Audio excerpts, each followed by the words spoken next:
al doctor Jorge Rocha. Él estudió su carrera en el Instituto Tecnológico en Los Mochis. Después estudió su doctorado en el CIAD en Hermosillo con la doctora Mayra de la Torre, y después hizo un postdoctorado en la Universidad de Harvard con el doctor Colter, y ahora regresó como investigador independiente también al CIAD, pero ahora en la sede que está en Pachuca, y les va a platicar parte de su trabajo, y tiene cosas fantásticas, muy emocionantes, que les van a gustar muchísimo. Muchísimas gracias, Jorge. Gracias. ¿Me escuchan? ¿El micrófono? Ahí está. ¿Sí? Ok, es una hora, ¿verdad? Tenemos media hora, ¿cuánto es? Venga, pues. Bueno, pues antes que nada, bienvenidos a todos y gracias por invitarme a África, a la doctora Gaby. Yo trabajé aquí un año en el Sinvestado cuando estuve en el doctorado, entonces estoy muy feliz de que me inviten y poder platicarles de ustedes, que pues espero que ustedes sean los futuros científicos que van a estar después aquí arriba. Esta es una plática muy general que he ido armando poquito a poco en los últimos años de ejemplos de bacterias que me gustan, que tienen un montón de capacidades y que la he presentado desde niños de kinder hasta estudiantes de universidad. Ustedes que son de prepa pues caen ahí en el medio. Vamos a hablar entonces del papel que tienen las bacterias en la naturaleza, en el laboratorio y en la cultura. Entre paréntesis puse pop, porque creo que lo que para mí es popular, para ustedes pues probablemente pop significa otra cosa diferente.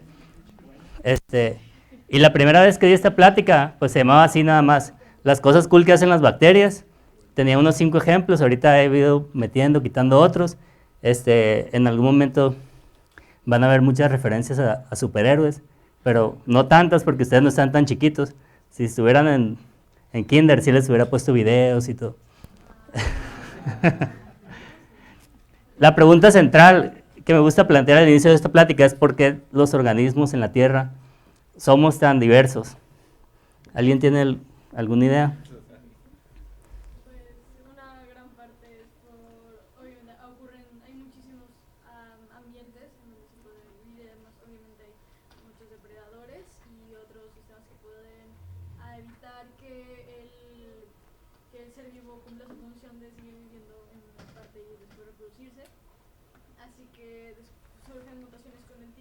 Y si esas mutaciones resultan ser favorables para ciertos ambientes, estas terminarán destacando en la población si son pasadas de una generación a otra y así terminan teniendo variaciones.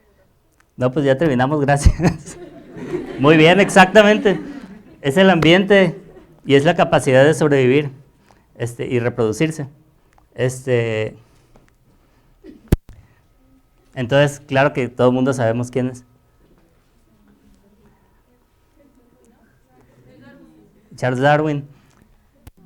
Y este es el primero de los primeros bosquejos que hizo de cómo él pensaba que sucedía la evolución a través de la selección natural. Algo que me gusta mucho de esa imagen, que arriba él escribió, I think, yo creo, ni siquiera él estaba seguro de que esto fuera real. Y si era, o al menos los modelos que tenemos hasta ahorita se parecen mucho a este árbol que él dibujó. Entonces lo que él decía, ya sabíamos que había evolución, ya sabíamos que había fósiles, que había organismos que ya no existían, que ya se habían extinto. Él explicó cómo, y ya nuestra compañera aquí ya nos dijo, es el ambiente el que ejerce presión sobre las poblaciones.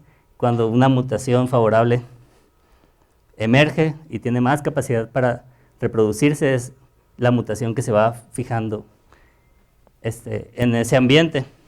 Entonces, lo que resulta es en esta biodiversidad que nosotros vemos, por ejemplo, tenemos una araña ancestral que existió hace muchos, cientos de miles o millones de años, se separa en diferentes poblaciones que están en diferentes ambientes. Entonces, lo que resulta es que pues, son 3 poblaciones de 3 especies diferentes de arañas que se van pues dividiendo. Entonces, ahora ya podemos ir disfrutando de mucha variedad de arañas. Pero no vamos a hablar de arañas, vamos a hablar de bacterias. Y porque también vamos a hablar un poquito de arañas. Darwin se fue deduciendo todo eso con sus observaciones, sus estudios, pero a pesar de que cuando Darwin desarrolló esta teoría, ya se conocía que existían las bacterias, más o menos 2 siglos antes. Él no la hizo pensando en bacterias, él la hizo pensando en aves, en tortugas, en general en animales y plantas, en organismos superiores. Pero ahora poco a poco en las eras más adelante de la microbiología más avanzada hemos ido pues corroborando esa misma teoría que Darwin desarrolló. Y no solo las bacterias se adaptan a esa teoría que él describió, sino que las bacterias son los protagonistas de verdad de esta teoría. Tanto que así es como se ve uno de los últimos árboles filogenéticos que se publicaron hace 2 o 3 años. Pues es más o menos hecho con 2.000, 3.000 genomas completos para armar ese árbol. Y a mí lo que me parece más impresionante es que todas las plantas, todos los animales, y no nomás esos, muchos microorganismos como los hongos, estamos por aquí en esta esquinita. Todo lo que podemos ver todos los días está en esta esquinita. Creo que se llevaron el apuntador, el muchacho, si lo tienen por ahí. Entonces está allá en esa esquinita verde, estamos todas las plantas, todos los animales. Lo que está enseguidita es un grupo de microorganismos que se llaman arqueas. Todo lo que está ahí y todo lo que ven arriba son las bacterias. O sea, las bacterias son las que predominan toda la diversidad en el mundo. Y lo que vamos a ir hablando ahorita es de unos ejemplos de cómo estas bacterias son las que se inventaron todas las características, muchas de las que vemos en animales, en plantas, y muchas que no vemos, muchas que vemos nada más en superhéroes, por ejemplo, fueron pues inventadas por las bacterias. Aquí están algunos ejemplos, entonces los voy a ir guiando. Otra cosa que es importante deducir de este árbol es que no podemos entender la biología, la evolución, la ecología de todos estos animales y plantas, que sí son un montón, pero que no se puede entender fuera del contexto en que siempre han vivido y han evolucionado en un mundo de bacterias. El del medio. Sí. Ok, gracias. Siempre hemos evolucionado rodeados de bacterias, entonces no podemos entender nuestro ambiente, nuestra biología, sin entender las bacterias. Entonces, cuando estudiamos a las bacterias en el laboratorio, en realidad, yo siento que nos estamos estudiando nosotros mismos. O sea, estamos tratando de entender, y esto no es nomás en sentido figurado. El cuerpo humano está lleno de bacterias alrededor, y por dentro tenemos un microbioma que va variando en la edad, va variando según la parte del cuerpo que veamos. Y pues estimaciones dicen que tenemos tantas células de humano como células de bacterias. Y estas células no nomás están ahí encima de nosotros, están interactuando con nosotros, están ayudándonos a digerir los alimentos, a protegernos de enfermedades o cualquier otro riesgo del ambiente. Entonces, 50% de células somos mitad bacterias. Este tipo de manera de ver a nuestro organismo se llama un holobionte, o sea, un organismo que no nomás es una especie, sino que todo con lo que interactúa.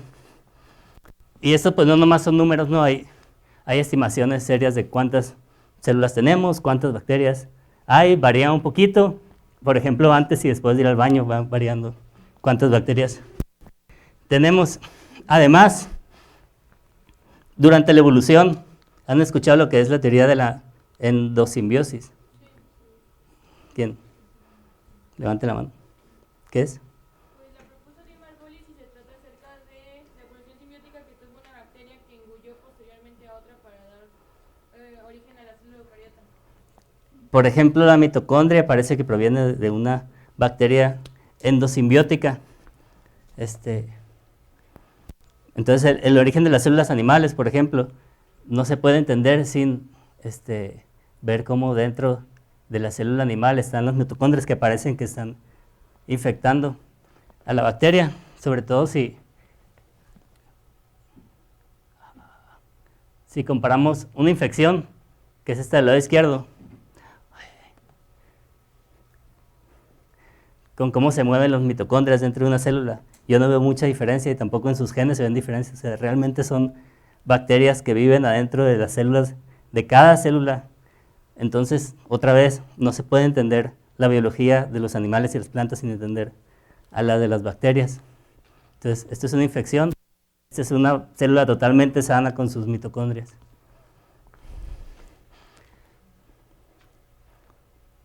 Entonces, a lo largo de esta plática, quiero que vayan viendo las maneras en que entendemos a las bacterias en la naturaleza, cómo las aprovechamos para algunas utilidades, cómo las estudiamos en el laboratorio, qué herramientas usamos, y al final un poquito cómo el conocimiento que tenemos del mundo bacteriano permea hacia la cultura, si las vemos en la tele, si las vemos en el cine, en internet, en redes. Y si tienen preguntas en medio, pues nomás griten, levanten la mano, y al cabo tenemos una hora.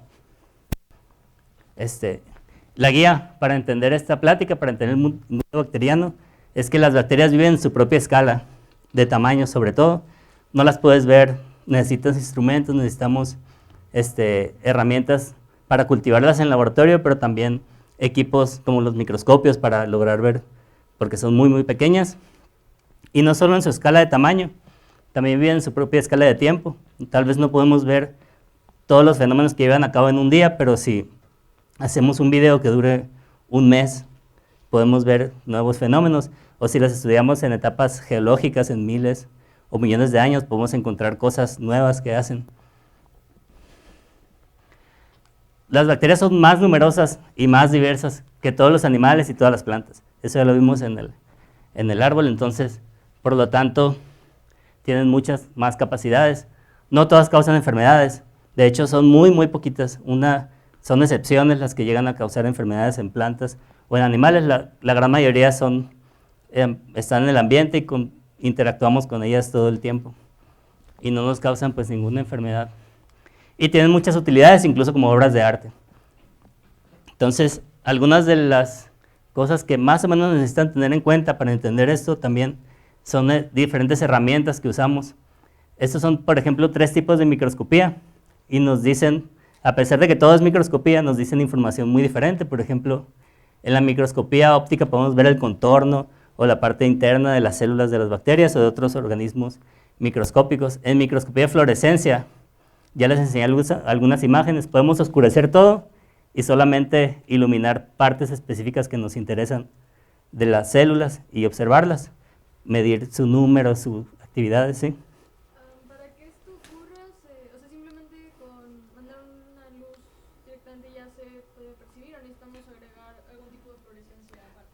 Se puede agregar, también existe fluorescencia en la naturaleza. Si han ido a la playa de noche, cuando están las olas, se ven que se iluminan, eso es bioluminiscencia o fluorescencia, es más o menos lo mismo, pero el instrumento para ver fluorescencia sí necesitas, 1, apagar la luz, 2, incidir cierta luz de cierta energía, de cierta longitud de onda, o sea, no es lo mismo ultravioleta o más, y utilizar filtros para bloquear toda esa luz y solamente ver la que te interesa. Entonces, sí, nosotros también podemos hackear a las células para que brillen cuando nosotros queramos que brillen. Y microscopía electrónica de barrido, que ni siquiera se basa en lo que vemos normalmente, que son fotones, se basa en electrones. Y más bien nos sirve como para ver a mucho, mucho detalle la superficie de las células y qué hay alrededor. Entonces, de este tipo de imágenes nos vamos a estar topando en la plática, que se ven pues muy diferente y como les decía nos dan información diferente de lo que estamos observando. ¿Alguien sabe? Es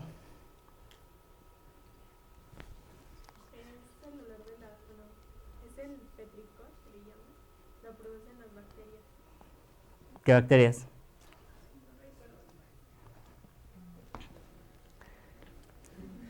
Traen celular todos, ¿no? ¿Cómo sabes? ¿Cómo sabemos cuando salimos aquí, si no está lloviendo, cómo sabemos que está lloviendo a 10 o 20 kilómetros de distancia? Por el olor somos muy, muy buenos para percibir ese ese olor a petricor.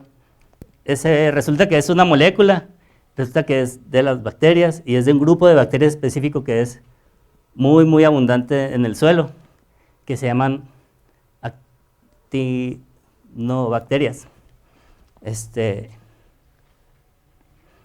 Estas tienen muchas utilidades porque resulta que tienen muchos genes interesantes, sobre todo los que sirven para hacer antibióticos. Muchos de los antibióticos que usamos clínicamente para humanos vienen de este tipo de bacterias. Además hacen colonias muy, muy bonitas. Esto es una colonia con Zoom en una caja Petri que ya habrán utilizado ahora en sus prácticas. Así es como crecen en el laboratorio, no en la naturaleza. En la naturaleza están en la tierra como esporas. Y hace ya mucho tiempo encontraron esta molécula que se llama geosmina. La geosmina es una molécula que huele como a tierra, ya lo hemos percibido todo. Entonces, esta molécula producida por las bacterias cuando germinan a causa de la humedad es la que podemos detectar desde muy, muy, muy lejos. Y hace mucho tiempo que les interesó, por ejemplo, desde 1890 fue identificado que eso era una molécula bacteriana que daba este olor.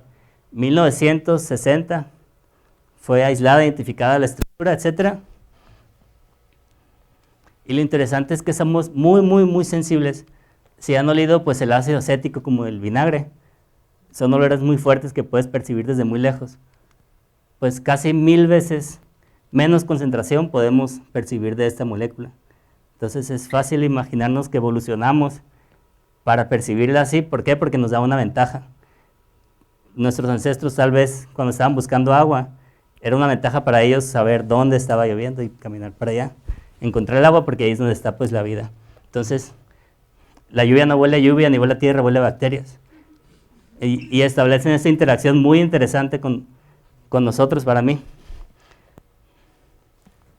La que sigue, Emiliania Huxley no es una bacteria, es una microalga que se parece más a las plantas, pero sigue siendo microscópica y sigue siendo unicelular y tiene mucho, mucho, mucho impacto en la vida como la conocemos aquí en la Tierra.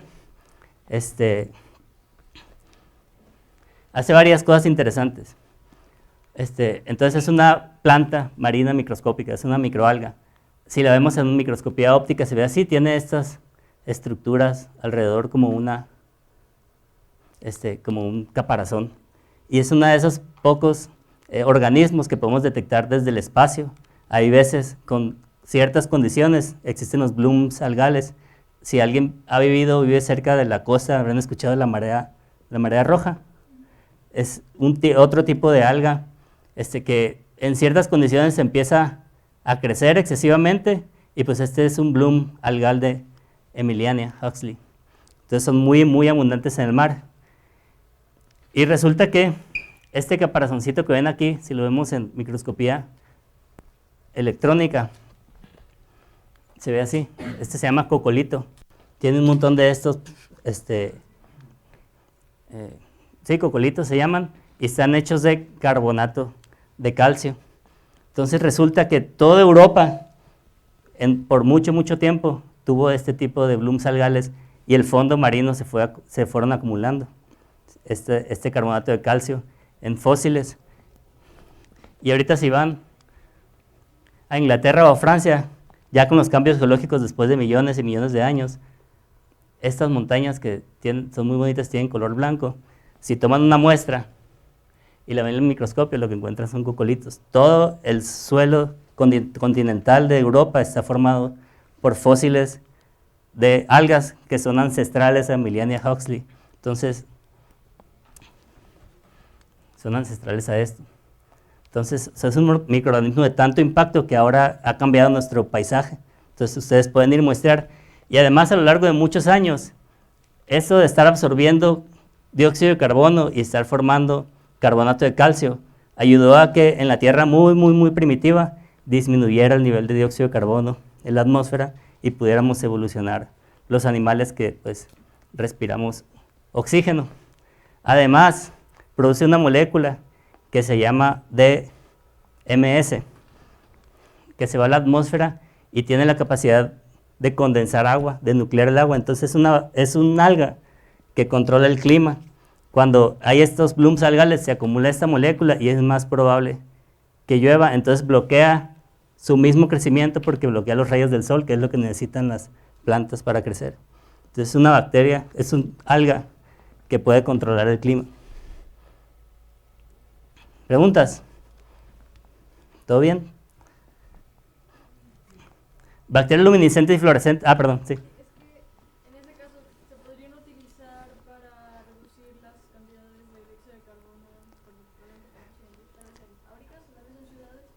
Sí, de hecho es algo que ya se está intentando hacer, no sé si haya tecnología de verdad, pero lo que le adjudicamos a las plantas que hacen de estar captando el dióxido de carbono son, en su mayoría también son las algas las que lo hacen. Y lo han hecho por mucho, mucho tiempo antes de que existieran las plantas de la Tierra. Estas son mis favoritas y en el laboratorio me encanta estar haciendo bacterias fluorescentes y luminiscentes, pues porque se ve bien padre. Luminiscencia y fluorescencia son dos cosas diferentes. Les explico, luminiscencia es cuando las bacterias por sí solas, a través de una reacción química, producen fotones. Entonces, si apagamos la luz con un cultivo bacteriano, se ve así, producen su propia luz. Y somos sensibles y podemos captar esa luz. Bioluminiscencia. Fluorescencia es diferente, si lo vemos en la luz normal como ahorita, se ven así, bacterias normales, pero si apagamos la luz, les incidimos la luz correcta y utilizamos el filtro correcto, podemos ver un montón de colores de fluorescencia. Y tenemos un montón de proteínas con las que podemos jugar y hacer bacterias de todos los colores. Entonces son, además de que se ven bonitas, pues son herramientas para localizar a las bacterias. Por ejemplo, si tenemos una bacteria que parece que causa una infección, pero no sabemos cómo ni dónde, podemos ponerle genes de luminiscencia, infectar a ratoncitos, ponerles en la oscuridad y ver de dónde proviene la mayoría de la luz y ya sabemos dónde está la bacteria. Es una herramienta inventada por las bacterias que usamos a nuestro favor. Y para la fluorescencia, esto es algo que hice en el laboratorio. Les voy a enseñar bacterias nadando. Yo quería medir si utilizaban ciertos genes para nadar y qué tanto nadaban y dije, pues voy a hacer bacterias fluorescentes.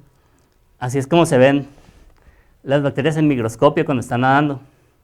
Este se llama movimiento flagelar, utilizan esta estructura para moverse, ¿ok? Entonces, estas mismas bacterias, cuando yo les pongo una proteína fluorescente verde que se llama GFP, y les digo, las programo, solamente van a brillar cuando nadan, apago la luz, le pongo los filtros correctos y así es como se ven. Entonces, con esa herramienta, yo no tengo que estar contando bacterias que se mueven, yo puedo poner un detector que me diga, ah, mira, hay tanta fluorescencia en este cultivo y ya sé cuánto está nadando, lo puedo comparar con otra bacteria que no nade. Entonces, es una herramienta que usamos, pero inventada, existe en el mundo bacteriano. Otra que no conocía hasta que empecé a hacer esta plática, bacterias magnéticas, magnetotácticas.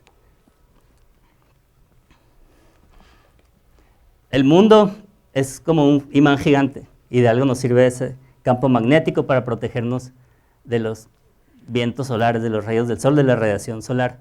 Entonces, siempre ha sido así, por lo tanto, en la evolución han surgido organismos capaces de percibir este campo magnético. Somos familiares más o menos con animales migratorios que saben ubicarse en su posición en la Tierra gracias a este campo magnético, pero resulta que las bacterias son las que inventaron esta herramienta, y no nomás eso, ha sido muy muy fácil encontrar un montón de especies de bacterias que tienen esta capacidad. ¿Por qué? Porque si han aislado bacterias saben que tenemos que ir al campo y buscar la manera de encontrar lo que queremos.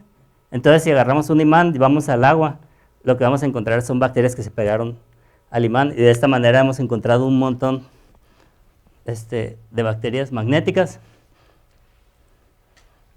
Y tienen muchas utilidades potenciales. Por ejemplo, en este video muestran cómo se pueden dirigir estas bacterias conectando un campo magnético a controladores como los del Xbox.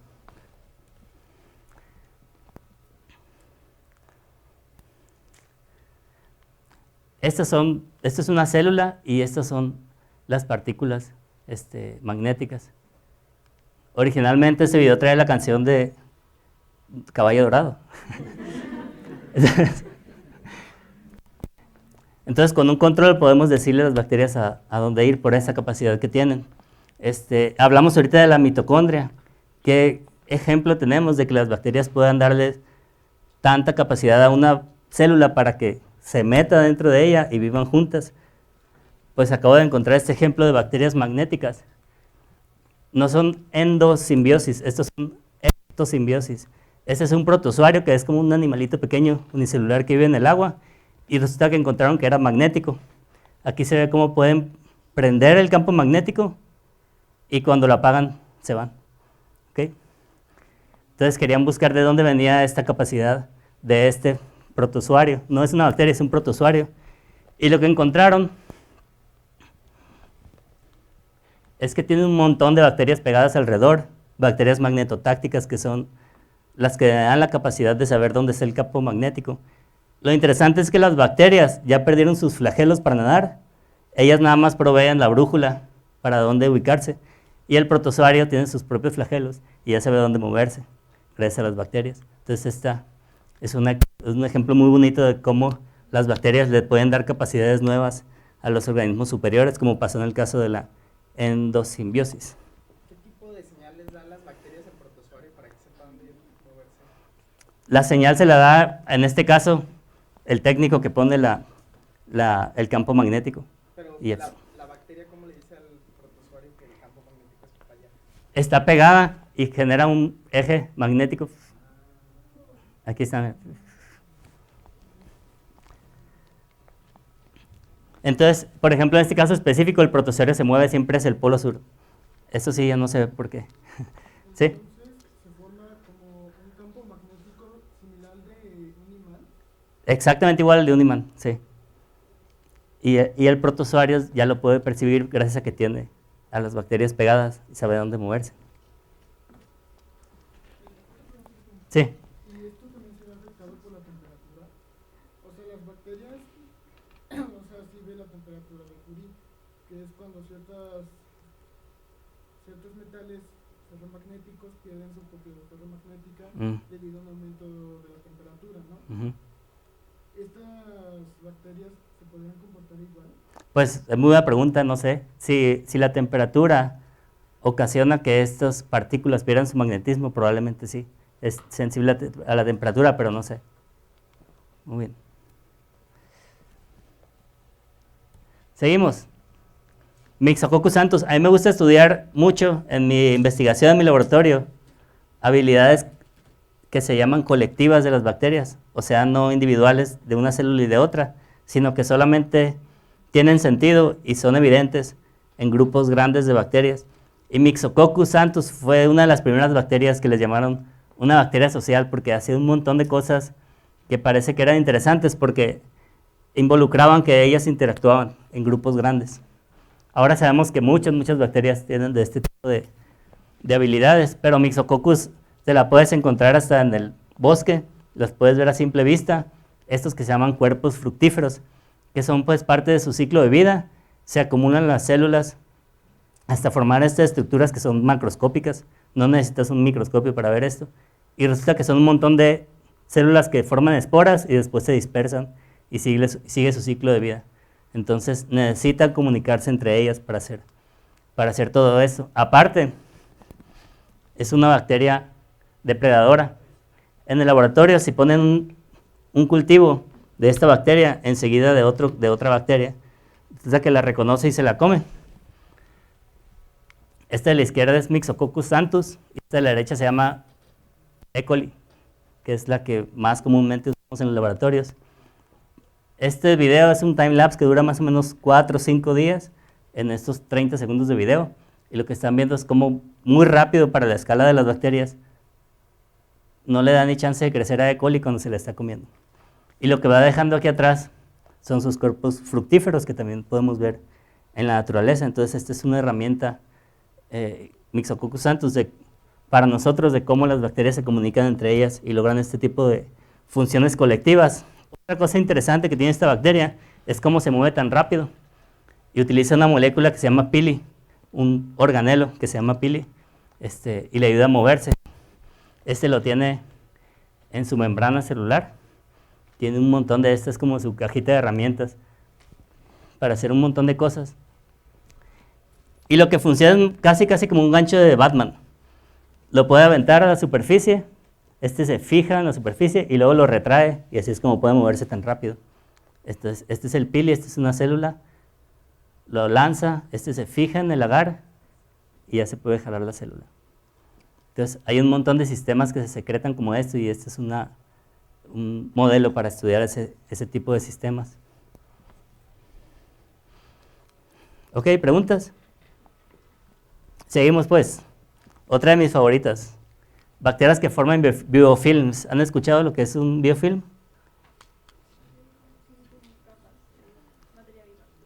Capas de materia viva. Ajá.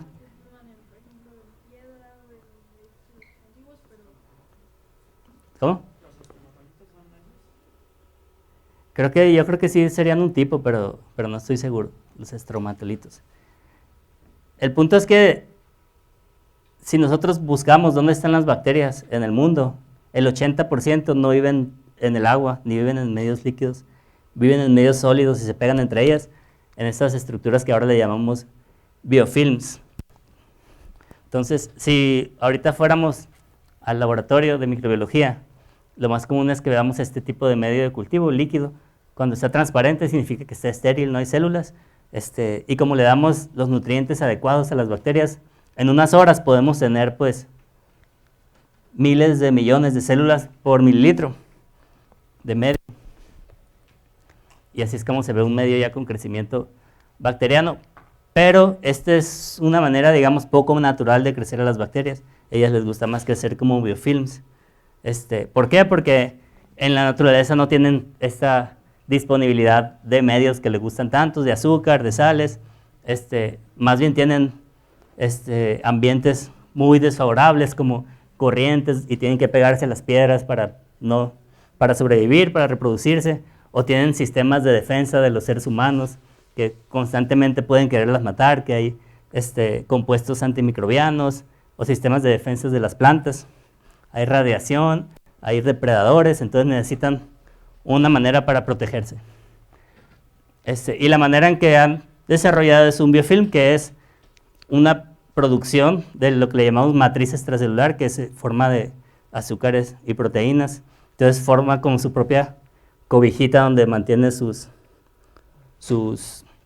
condiciones favorables.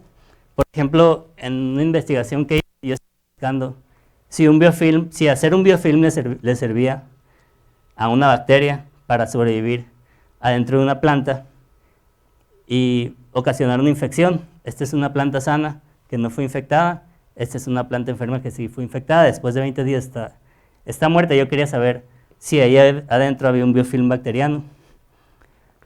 ¿Cómo esperaría que se vea un biofilm? Pues es como una red de compuestos que produce la bacteria, que le sirve para pegarse a las superficies, para pegarse entre ellas, para protegerse, más o menos como las redes de Spider-Man. Entonces, yo utilicé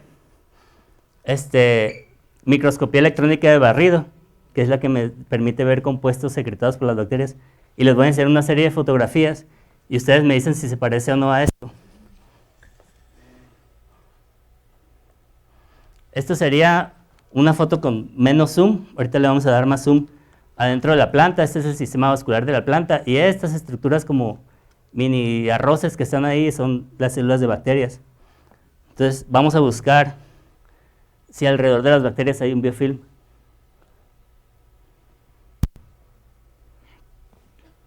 ¿Sí hay o no hay? Resulta que cuando ya que vi esto, hice mutantes, y estas bacterias ya no podían hacer biofilms, entonces ya no podían enfermar a la planta.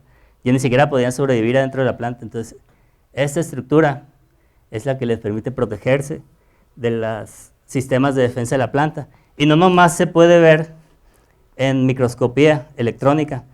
Cuando dejamos crecer las plantas, esta producción de compuestos extracelulares, o sea, externos, le da muchas estructuras a las colonias que vemos, y y algunas a mí me parecen muy bonitas. Por ejemplo, esta es una colonia de Pseudomonas aeruginosa creciendo durante 5 o 6 días.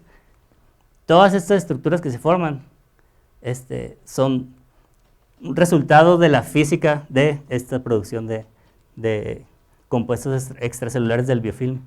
Si se lo quitamos ya forma una colonia pues plana, aburrida. Entonces, esta es otra manera como podemos estudiar si una bacteria no es capaz de formar un biofilm.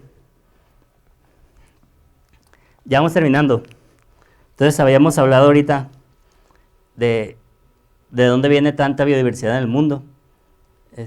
Entonces, ahora la pregunta es, ¿por qué las bacterias tienen tanta biodiversidad que no tenemos los animales o las plantas?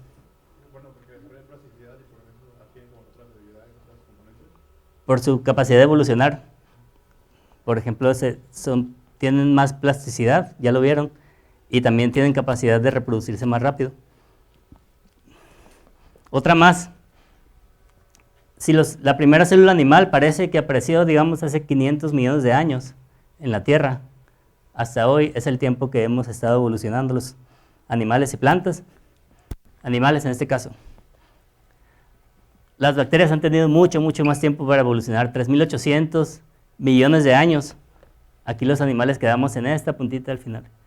Entonces, ellas han tenido mucho más tiempo para dividirse mucho más rápido, acumular mutaciones y generar toda esa biodiversidad pues, que no se puede comparar con la de los animales. Hasta aquí preguntas, vamos a pasar ya a la última parte. ¿Para qué nos sirve, además de estudiar? Pues que yo lo que quiero es que aprendan que fuera del laboratorio también son interesantes las bacterias y que ya más o menos hay esfuerzos, sobre todo de científicos, para que pues toda esta biodiversidad salga al mundo y a la cultura. ¿Cómo apreciamos el mundo bacteriano? Pues del uso de tecnología, ya vimos diferentes tipos de microscopía, pero también existe el arte para visualizarlas. También podemos ver manifestaciones macroscópicas, como les enseñé colonias de bacterias, les enseñé cómo pueden formar cuerpos fructíferos en la naturaleza o en el laboratorio. Si fueran en unos años a casi cualquier congreso de bacterias, siempre hay concursos de arte en cajas Petri, utilizando bacterias que hacen muchos pigmentos de muchos colores o hacen bioluminiscencia o fluorescencia, que se dedique y hace el esfuerzo de hacer algo que es atractivo para quienes no son microbiólogos, o sea, hacer cosas que salgan del laboratorio, que tengan esa utilidad de cajas. Esto es bastante común, pero es difícil que lo vean afuera de un congreso de microbiología o de un laboratorio de microbiología, pero ya ahorita si se van a internet, hay gente que se pone a tejer a cajas Petri que parecen de hongos o de bacterias, pero esto en realidad es pues estambre, tejido o bordado. Yo sigo mucho en redes sociales, en Twitter, a gente que son microbiólogos, pero aparte son artistas, y algunas de estas las uso en mis presentaciones, y él trata de poner en dibujos fenómenos que usamos en el laboratorio que llevan a cabo las bacterias, como la bioluminiscencia. Por ejemplo, la bacteria luminiscente tiene primas que son patógenas. Esta otra investigadora es microbióloga, pero como que le gusta mucho la moda. Ella lo que hace es hacer modelos 3D, impresiones 3D, y usarlos en sus prendas, por ejemplo, en sus gorras, en sus broches. Por aquí tiene unas levaduras y acá tiene un biofilm de Bacillus subtilis, y pues es un cocolito, lo vimos ahora, ¿no? La Emiliania Huxley. Esta se le hace conocida. Esta es una foto que tomamos para la investigación y hubo una exhibición de bacterias y estuvo por ahí exhibida junto con muchas otras fotos de bacterias en el Museo de Historia Natural de Harvard. Si ahorita alguien fuera a Boston, ahí está la exhibición. Y además por ahí hay otro museo de bacterias en Ámsterdam, Holanda, se llama Micropia. Ese sí no lo conozco, pero es muy interactivo y pueden ir a ver sus cultivos, pueden ir a ver, aprender sobre bacterias. Y más allá pues de museos y redes sociales, creo que poquito a poco en en la cultura popular estamos viendo más. Aquí en este grupo hay una microbióloga, ¿no? ¿Han visto esta serie? Aunque siempre que hablan de bacterias en películas son patógenos o virus que van a matar a todo el mundo, no. Pero bueno, poquito a poco. Y en el caso de física sí hay cosas. Stephen Hawking es una figura que todo el mundo reconoce. Neil deGrasse Tyson también, más o menos. Quise compararlos, él tiene los mismos seguidores que Maluma también. Entonces, eso para mí es un logro de la ciencia. Entonces, vamos terminando. Ya como conclusiones, si no tienen más preguntas, yo espero que se queden con el siguiente mensaje o los siguientes mensajes. Las bacterias son mucho, mucho más diversas y tienen más capacidades que las plantas y los animales. ¿Por qué? Porque han evolucionado durante mucho tiempo, por capacidad de sus genes, por su velocidad para replicarse. Y pues en consecuencia realizan muchas funciones muy extraordinarias. Estudiar y comunicar correctamente estas capacidades es pues una labor de nosotros los investigadores, pero que también la gente tiene que acercarse y mostrar interés. Entonces tenemos que generar este tipo de espacios para conocer esta biodiversidad. Entonces todos debemos acercarnos. Por ejemplo, esta plática viene de una plática que se llama Los Microfantásticos. Me ayudaron en la institución donde trabajo la gente de prensa, la gente que hace diseño de páginas web, a crear estos microorganismos. Entonces tenemos bacterias superhéroes que son bioluminiscentes, que hacen biofilms, que son magnéticas, que se convierten en piedra. Y ya finalmente, este es el lugar donde trabajo. Estoy muy cerquita de aquí, a unas horas manejando, en Pachuca, Hidalgo, el CIDEA. Si tienen alguna pregunta, mándenme un correo o búsquenme en redes sociales como Jorge Rocha y ahorita háganme preguntas. Y pues muchas gracias a todos por escucharme. Entonces es todo.